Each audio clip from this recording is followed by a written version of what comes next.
Voy, kemim yarışıptım ha. Oy, yarışıptı. Yaman uzulap gitipti bugün uçuruş koyatkanday.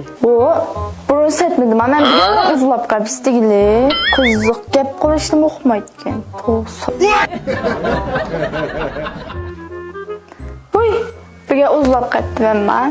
Siz tünügenkide uzdurupsiz, ünüşken mi uzdunuz, tünügen mi uzdunuz, bugün malum uzdurupsiz. Tova, rast kızığa gep konuştum okumayken mahmasız.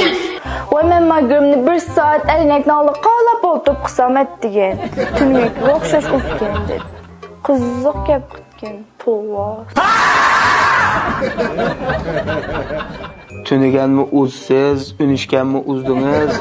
Onun aldığın günü size səddigin emez. Şıkılıpsız. Oy, bugün mende qanday özgürüşni his qıldınız ha? Bugünkü ma sizdeki özgürüş diken lekin tünügen bir saat oturup görüm kılgan bolsanız bugün 2-3 saat oturup görüm kılgan çağınız var.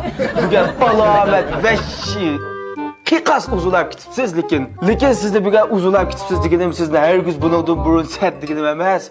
Siz bunundan burun mu uzdunuz, siz etimi uz, bunundan kim mi gazap uz siz. Lekin o John ma görümünüz bugün gazap uz yarışıptı ki.